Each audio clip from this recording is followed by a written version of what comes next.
Bismillahirrahmanirrahim. Assalamualaikum warahmatullahi wabarakatuh. Selamat malam semuanya, kelas AP04 malam. Apa kabar? Semoga semuanya dalam keadaan sehat walafiat.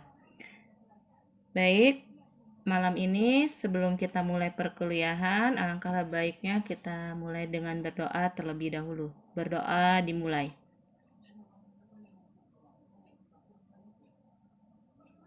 Amin.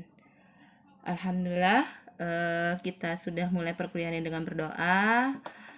Nah, untuk pertemuan hari ini, pertemuan 13-14 ini adalah pertemuan terakhir kita untuk mata kuliah korespondensi bahasa Indonesia. Pada kesempatan hari ini, izinkan saya menyampaikan materi terlebih dahulu. Selanjutnya, kita akan review materi di WA Group dan Google Classroom. Baik, untuk materi hari ini yaitu masih berkaitan dengan surat lamaran pekerjaan. Pertemuan sebelumnya kita sudah bahas apa itu surat lamaran pekerjaan dan juga daftar riwayat hidup. Nah, dalam prosesnya, surat lamaran pekerjaan itu nanti ada dua proses yang teman-teman akan dapatkan. Yang pertama, tentunya teman-teman akan mendapatkan surat panggilan lamaran pekerjaan jika teman-teman diterima, dan tentunya akan mendapatkan juga surat penolakan lamaran kerja jika teman-teman ditolak, atau dalam artian posisi yang teman-teman lamar itu sudah terisi. Nah, untuk pertemuan hari ini saya akan menyampaikan materi tersebut. Surat lamaran pekerjaan, yaitu surat panggilan lamaran pekerjaan, surat penolakan lamaran kerja. Teman-teman bisa lihat slide-nya. Di dalam tampilan slide pertama, saya tampilkan di situ pengertian dari surat lamaran pekerjaan. Surat lamaran pekerjaan yaitu merupakan salah satu jenis surat permohonan. Surat tersebut ditulis oleh pencari kerja yang diberikan atau dikirimkan kepada lembaga atau instansi atau perusahaan dengan tujuan apa? Untuk mendapatkan pekerjaan atau jabatan yang sesuai dengan kebutuhan pencari kerja. Nah, seiring dengan prosesnya, teman-teman nantinya akan mendapatkan surat panggilan lamaran pekerjaan. Apa itu surat lamaran pekerjaan? Surat panggilan lamaran pekerjaan sendiri itu apabila dilakukan jika teman-teman sudah melakukan kegiatan proses melamar. Pelamar yang telah lengkap surat-suratnya biasanya diseleksi melalui tes yang dapat berupa ujian tulis, wawancara, psikotes, dan pemeriksaan kesehatan. Nah, dalam keperluan tersebut tentunya diperlukan juga surat pemberitahuan atau surat panggilan tes dan wawancara. Adapun hal yang perlu diperhatikan dalam surat panggilan yaitu memuat informasi yang jelas tentang waktu dan tempat pelaksanaan kegiatan. Selain itu, informasi lainnya seperti menyiapkan berkas juga harus dilengkapi atau dibawa saat hadir memenuhi surat panggilan tersebut. Nah, ini yang menjadi catatan penting buat teman-teman. Ketika nanti teman-teman dipanggil untuk proses lanjutan, teman-teman jangan sampai mengabaikan pesan yang terakhir, yaitu apabila memang diperlukan untuk menyiapkan berkas yang harus dilengkapi saat hadir memenuhi surat panggilan.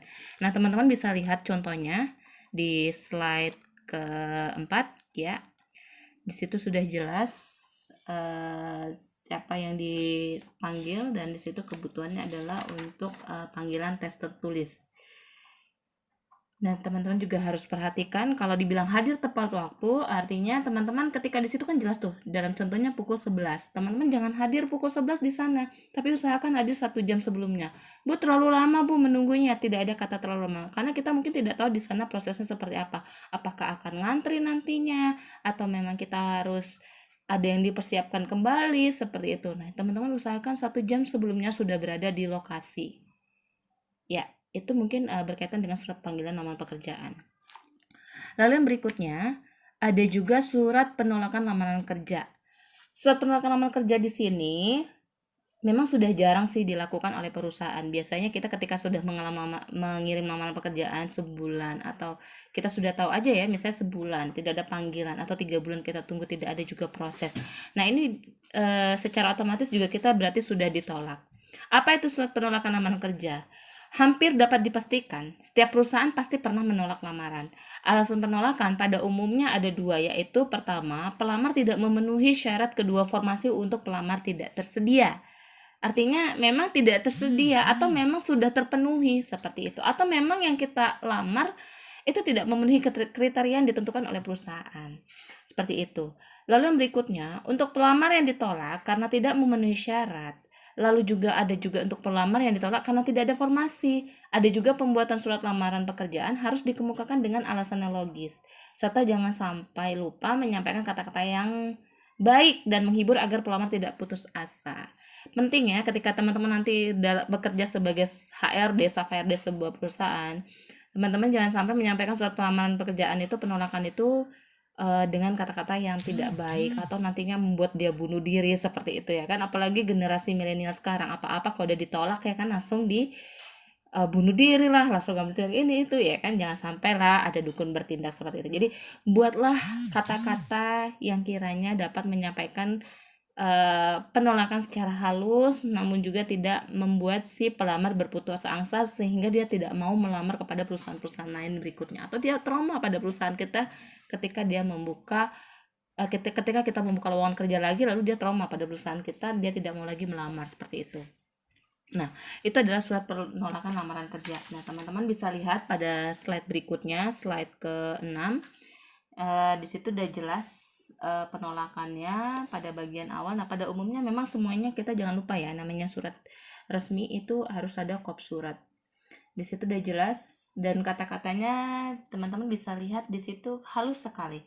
Bila nanti terdapat lowongan pekerjaan sesuai dengan kualifikasi yang saudara miliki, saudara akan kami hubungi. Nah, itu kan seakan-akan kita diberikan harapan, walaupun kita sudah paham bahwasannya oke, sebulan 3 bulan tidak ada, ya udah kita ambil tindakan lain. Kita juga jangan terlalu berlama-lama memberikan harapan-harapan seperti itu. Kita juga harus berusaha.